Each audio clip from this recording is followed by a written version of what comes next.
بسم اللہ الرحمن الرحیم۔ السلام علیکم ورحمۃ اللہ وبرکاتہ۔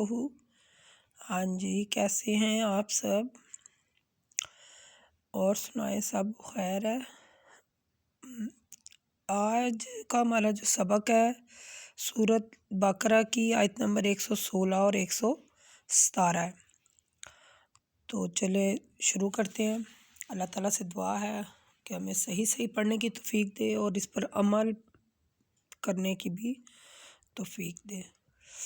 تو چلے شروع کرتے ہیں۔ وَقَالُوا اتَّخَذَ اللَّهُ وَلَدًا سُبْحَانَهُ بَل لَّهُ مَا فِي السَّمَاوَاتِ وَالْأَرْضِ كُلٌّ لَّهُ قَانِتُونَ بَدِيعُ السَّمَاوَاتِ وَالْأَرْضِ وَإِذَا أَقْضَىٰ أَمْرًا فَإِنَّمَا يَقُولُ لَهُ كُن فَيَكُونُ۔ اس کا ترجمہ جب قالو تو اور کافر کہتے ہیں کہ اللہ تعالیٰ کی بھی اولاد ہے۔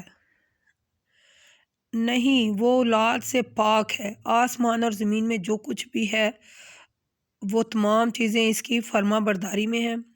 اس کی تو شان یہ ہے کہ جو کچھ بھی وہ آسمان اور زمین کا بغیر نمونے کے پیدا کرنے والا ہے۔ جب وہ کسی کام کرنے کا حکم دیتا ہے یا فیصلہ کرتا ہے تو وہ کام ہو جاتا ہے، اور ہرگز نہیں وہ بھی کیسے کہ اللہ کی اولاد بن سکتا۔ اس آیت کا مطلب، دونوں آیات کا مطلب یہ ہے کہ یہ جو مشرکین تھے یہ فرشتوں کو اللہ کی بیٹیاں کہتے تھے، ٹھیک ہے؟ تو یہ جو یہودی تھے، ٹھیک ہے، یہ جو یہودی حضرت عزیز علیہ السلام کو اللہ کا بیٹا کہتے تھے۔ نمبر ایک جو یہودی ہیں وہ حضرت عزیز علیہ السلام کو اللہ کا بیٹا کہتے ہیں، اور جو مشرکین ہیں وہ فرشتوں کو اللہ کی بیٹیاں کہتے ہیں۔ یہودی کہتے ہیں کہ عزیز اللہ کے بیٹے ہیں، سورہ توبہ آیت نمبر 30 میں یہودی کہتے ہیں کہ عزیز اللہ کے بیٹے ہیں، اور عیسائی کہتے ہیں کہ مسیح اللہ کے بیٹے ہیں۔ یہ ان کی منہ کی باتیں ہیں جو یہ کہہ رہے ہیں، سچ اور جھوٹ میں تمیز نہیں کرتے ہیں۔ پہلے کافروں نے بھی ایسی باتیں کہیں تو اللہ تعالیٰ نے ان پر لعنت کی۔ یہ کہاں بہہ کے ہوئے چلے جا رہے ہیں۔ یہ سورہ توبہ کا ترجمہ ہے آیت نمبر 30 کا، کہ یہودی کہتے ہیں کہ عزیز اللہ کے بیٹے ہیں، اور عیسائی کہتے ہیں کہ مسیح اللہ کا بیٹا ہے۔ پھر بنی اسرائیل سورت میں آیت نمبر 40 میں مشرکین کہہ رہے ہیں کہ فرشتے جو ہیں وہ اللہ کے بیٹے ہیں۔ یہ جو باتیں یہ کر رہے ہیں یہ بہت بڑی بات یہ کر رہے ہیں، بہت بڑی، یعنی کہ تہمت لگا رہے ہیں، بہت بڑی بات کر رہے ہیں۔ اور تقریباً یہی حال دوسری قوموں کا بھی تھا، ان کا بھی یہی عقیدہ تھا کہ اللہ تبارک و تعالیٰ کی اولاد ہے۔ اللہ تعالیٰ نے ان سب قوموں کی تردید کرتے ہوئے فرمایا کہ اللہ اولاد رکھنے سے پاک ہے۔ اس کی تو یہ شان ہے کہ وہ زمین آسمان کو ایسی حالت میں پیدا کرنے والا ہے کہ پہلے کہیں اس کا نمونہ موجود ہی نہیں تھا۔ وہ تو ایسا قادر مطلق ہے کہ مٹی سے بادشاہ بنا ڈالتا ہے۔ وہ تو ایسا قادر مطلق ہے کہ وہ کن کہے تو ہر کام ہو جاتا ہے۔ بھلا ایسے خالق اور ایسے جو قادر ہے اس کی اولاد ایسی کمزور، وہ تو ارادہ ہی کرے تو کام ہو جاتا ہے۔ افسوس، سخت افسوس ہے کہ ایسی کمزور مخلوق کو اللہ تعالیٰ کی اولاد بنایا جاتا ہے۔ اللہ تعالیٰ فرماتے ہیں قرآن پاک میں، اللہ تبارک و تعالیٰ نے فرمایا قُلْ هُوَ اللَّهُ أَحَدٌ اللَّهُ الصَّمَدُ لَمْ يَلِدْ وَلَمْ يُولَدْ وَلَمْ يَكُنْ لَهُ كُفُوًا أَحَدٌ۔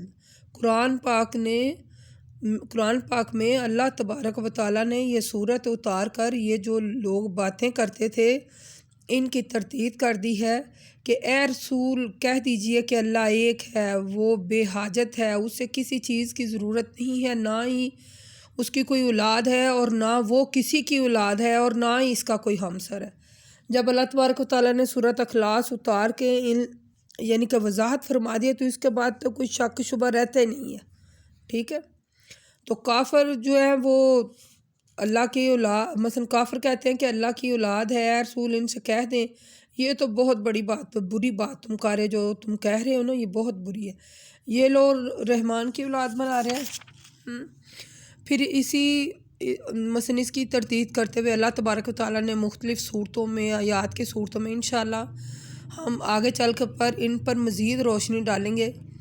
تو ہم سب کے مختصراً یہ ہے کہ ہم سب کو سمجھنے کے لیے یہی کافی ہے کہ یہ جو مشرکین کہتے ہیں فرشتے اللہ کی بیٹیاں ہیں، یا عیسائی کہتے ہیں کہ مسیح اللہ کا بیٹا ہے، یا کہتے ہیں کہ حضرت عزیز جو ہیں یہ اللہ کے بیٹے ہیں، تو یہ بہت ہی بڑی بات، ان سے جو پہلی قومیں تھیں وہ بھی ایسے ہی کہا کرتی تھیں۔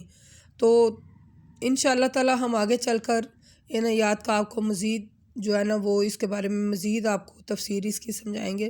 بیسیکلی اس کا خلاصہ یہی ہے، لب الباب اس کا یہی ہے کہ یہ جو لوگ کہہ رہے تھے اس سے پہلے بھی لوگ ایسی ہی باتیں کرتے آئے، پھر اللہ تبارک و تعالیٰ نے قرآن پاک میں سورۃ اخلاص قل هو اللہ احد نازل کی اور ان کی باتوں کی تردید کر دی، اور بس ہمارے لیے اتنا ہی کافی ہے کہ ہم جو ہے مثلا بالکل بھی ان کی کسی بات میں نہیں آئے۔ جب اللہ نے قرآن پاک میں کہہ دیا ہے کہ قل هو اللہ احد، ٹھیک ہے، تو ہمارے لیے وہی بس مثلا اسی پر جو ہے وہ یقین کرنا ہے، یعنی کہ اللہ تبارک و تعالیٰ اکیلا ہے، واحد ہے، یکتا ہے، اس کی ذات میں کسی کو نہ شریک نہیں کرنا، یعنی ایسے عقیدوں سے بالکل دور رہیں۔ اللہ تعالیٰ کے اولاد مثلا یہ تصور بھی نہیں ہو سکتا، ٹھیک ہے۔ وما الینا الا البلاغ المبین۔ اللہ پاک سے دعا ہے اللہ پاک ہمیں صحیح جو ہے نا وہ سیدھے راستے پر چلنے کی توفیق عطا فرمائے۔ وما الینا الا البلاغ المبین وقولوا قولی ھذا استغفر اللہ۔ آپ سب جو سننے والے ہیں بہت آپ کا شکریہ کہ آپ نے میرے اس چھوٹی سی میری اس کوشش کو کامیاب ہونے میں میری بہت مدد کی۔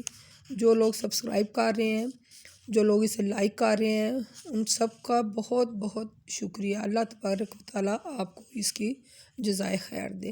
السلام علیکم۔